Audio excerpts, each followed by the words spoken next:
Andy, how you doing? Good. So, thanks for joining us.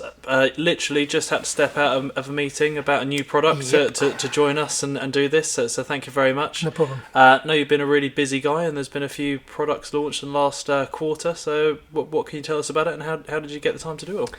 Yeah, I mean, as much as I'd like to take the credit for being the busy guy, it's been a busy team effort. First quarter of this year, I think the main headline, as you'll know, is the Ipex Analytics product. Yeah. Which is a big one for us. It's our reporting product. Key point being that we are able to now deliver real-time stats to the cloud customers. So, of course, so real-time positioning queue, live agent status, perfect. All that stuff. Yeah, absolutely. No, it's really good. And how would you think the kind of onboarding of this product has gone? What do you think have been some really key bits that kind of helped us with onboarding this product? Yeah, I think, obviously, as we just mentioned, the fact that we've got real-time stats, which is something we've been asked for, as you know, for a long time, is important. But this is an Ericsson-LG product, so we're Ericsson-LG end-to-end, so integrations all there. It's all done within the cloud portal. Nice and easy deployment for our resellers and easy to consume for the customers. No, it's really cool. And I know that a lot of our resellers have had some really good feedback on the product, and I know quite a few of them got involved with it at quite an early stage as well. So what can you tell us about that and kind of how that helped with the process as well? Yeah, so as you know, we have a process here called MPI, New Product Introduction, and a key part of that is the what we call controlled introduction. So yes.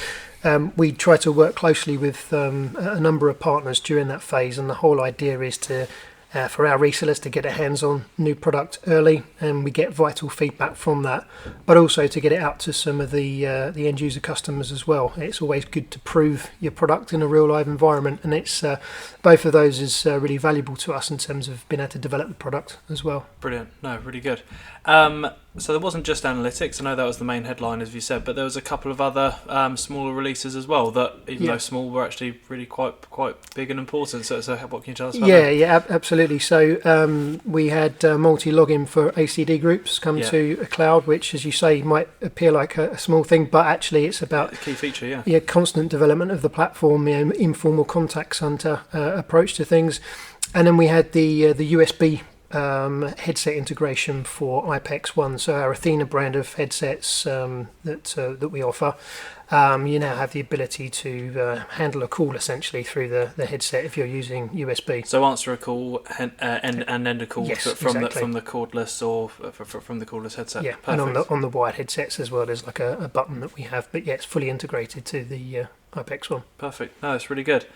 But I'm sure, as you can tell us, it doesn't all stop there. There's more stuff coming. We're going to be a busy year. What can you tell us about what we got coming? What we got coming for this quarter? Yeah, absolutely. So I think it's been an important first quarter with analytics, but it's about to get very busy for us. And actually, sorry. So before you jump into that, could you tell us just a bit about how kind of Ericsson-LG, I guess, have kind of changed their process with how they kind of implement the new products? Because it used to be like one big launch every year, one big version, but how does it work now? So in project management terminology, they're moving to what we would call agile, and this is really all about more updates but less of them, smaller amounts. So you're right, we used to have like 2 major releases a year.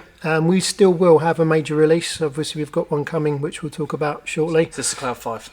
Yeah, exactly, but this is about constant development of the cloud platform, so accelerating that development, and by being able to drop a smaller number of important updates, more regular intervals through the year, it enables us to push that much more quickly. And that's why we got things like analytics, the headset integration, the ACD. That's why we got it last quarter rather than having to wait for the summer when Cloud 5 comes. Yeah. Oh, cool. So what we're going to see in Cloud 5.0? So Cloud 5.0 as a software release for cloud is predominantly there to support the update that we've got coming for analytics. So there are a couple of sort of minor feature enhancements, but this is really all about driving a major upgrade for the analytics platform, which is important to us. It underlines the fact it's a key product, but also the fact it's got a really strong roadmap going forwards. Yeah, definitely. Yeah, the one that I'm really looking forward to, and I think a lot of our resellers are excited about as well for opportunities, is the fact that you can listen to a call recording within analytics rather than having to go into a separate portal for sure. when finding that call that you want the recording for. Yeah. So no, that's going to be really cool. And just as I was mentioning call recording, that reminded me, PCI. So I know that with the cloud platform we can do a start-stop from the handset, but as you know, and lots of other people who are listening to this will know, that's not really PCI, and you're working on something that's quite exciting for PCI opportunities. Yeah, and quite rightly, as you say, stop-start recording has been around as a while for a while, and people do wrongly sometimes think it's PCI compliant. So we've had a number of requirements coming in and requests from our customers around PCI. So we're working with our data center partner, and we're bringing a product called Revo PCI to market. You'll also hear this referred to over the course of the next couple of months or so as a Dtmf Masking service, and this is all about being able to take card payments over the phone, but stripping those DTMF tones from the data stream. So as you're entering your card details on the phone, it's removing so those the details. card details on the phone through the kit. That's what the user does, Yeah. and then it's going to be stripping that tone, I guess, from the cloud platform, so it's not on there at all. Yeah. So there's no recording even of the DTMF tone Absolutely, on the cloud platform. absolutely. And because it's stripping the digits, and at the agent end there, if they have the portal, they see like stars where the customer's entering their information. There's no danger of someone being able to note down a card number either. So, it's really important for us. Really important. No, yeah, I know that our resellers are really keen on that. There's already a few open opportunities, so looking forward to that one. Yeah, absolutely. That's cool. Can you tell us a bit about Teams integration? So I know that for quite a while we've had the Teams integration, which is good, and we've been selling it. But what everyone says, and to be perfectly honest, is that it's quite pricey, because with it you need an Office 365 business voice license, I think it is, for every user, which can often cost out the opportunity if they don't already have that in place. So tell us what's coming for the summer. Yeah, so you're quite right. I think the whole world of Teams integration for a platform like ours can become complex, and there's some cost associated to that. So to your point, we have this requirement for a Microsoft Business Voice license. So for every user on your cloud platform, you'll have to have a corresponding Microsoft license, and that's where it can become maybe a little bit pricey for some of the customers. So we have a product coming called Phone App. Yes. So it will still exist within the Teams so it's interface. not a separate window with No. But Teams. it's an app that you will actually load into Teams. And the key element really of Phone App is that the integration is done via a single Microsoft Business Voice license. So the clear win here is the fact that you're reducing the cost within the solution, which is important. Perfect. That sounds really good. Other thing I wanted to ask you about, that I'm hoping you can share with us. I know that, I think it was last month, you went to a Cloud Comms Summit in London, which I've forgotten the name of, sorry, but I'm sure you could tell me. But I really liked it, because after you went, I think the next day it was our sales meeting, and you did a session where on the whiteboard you kind of put together what you saw from the session as being the perfect UC cloud product, and kind of where we are now, and just kind of like bits that we're working on that are actually going to almost get us there, really, which is quite exciting. So what can you tell us about the event and stuff that's being worked on to do with that? Yeah, exactly. So it's always good to go to these events, and I think, as you say, it's exciting for us to kind of have our platform validated, And what was it called, sorry?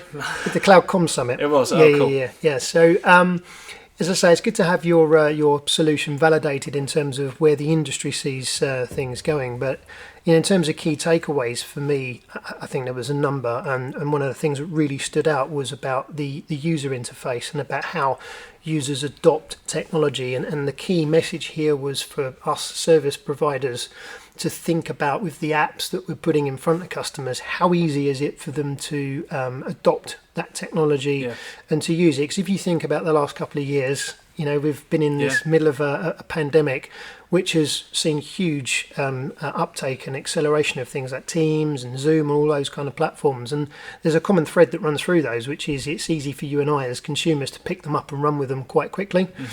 And I think we're going to see more and more going forwards as we're going to these customers who are now very savvy when it comes to that kind of product. They'll be expecting a similar kind of thing from us. So the onus is upon us as vendors, service providers, to make sure that our products going forwards are easy to consume and easy to adopt. That's cool. And Ipex One is easy to use, and it's just going to keep getting better and better and stronger and stronger. Yeah, and I think also one of the other messages was around mobile. Yes. So as you know, we've got a product called Ipex Cloud Mobile in our portfolio, and I think it was clear that the industry sees going forward, as we're returning to this new normal, as people refer to it, that with hybrid working and more people now out on the road, that mobile is going to become a really important part. But I think from your experience in the field and myself that it's inherently quite difficult to get a user to adopt a mobile solution when you're requiring them to open another app on their mobile. Yeah, definitely. Yeah. So 100%. Yeah, and so the important thing for us is with our Ipex Cloud Mobile solution, the fact that, as you know, it's all done through the native dialer. So exciting times ahead, I think. In terms of where the industry's going in terms of technology, and looking forward to it. Cool. Definitely mobile stuff. I know quite often whenever I do a demo with an end user, they see the mobile app, they like it, but they quite often say, I just can't see my staff using it if it requires them logging into an app. So mobile is definitely key. You were talking a bit about as well APIs from the event. What can you tell us about that? I think you were actually on a call this morning with Ericsson-LG, weren't you? Yeah, funny enough. So we have an annual session with Ericsson-LG where we discuss what's happening over the next 12 to 18 months and the roadmap. And, very much on the radar at the moment is open source API. And this was at the event again, it's very clear that over the next 5 to 10 years, the expectation is that platforms become much more open to allow our resellers and their customers to be able to integrate via methods that work for them as opposed to necessarily that work for us. You know? So, I think over the next 12 to 18 months, we're going to see a much more rapid development of APIs from a cloud perspective. And that could be things like WhatsApp integration, it could be stronger integrations within CRMs for call activity. There's so many opportunities around API, but it's also for some of the other vendors that we work with, it enables us to get a much tighter integration and a much more rounded cloud offering for our customers. No, definitely. What's the key message that you want to kind of send to resellers today just before we finish? Putting me on the spot. I think, it's the important thing is it's about roadmap. We have to keep investing and keep developing the product. And I think our customers will see first quarter of this year, we've already dropped a fairly significant product. Over the next 6 months, we've got another major upgrade coming. And I can tell you from the session we were on this morning, we're talking Cloud 5 now, but we're already discussing with Ericsson-LG Cloud 6.0 and beyond. So, cool. My key takeaway is it's about longevity and roadmap, and that we're in this for the long run. Perfect. Well, thanks for your time, Chief. My pleasure. Cool. Thank you very much. We're back next quarter, I believe. Back next quarter, yeah. Thanks for reminding me. Thank you. See ya. Cheers.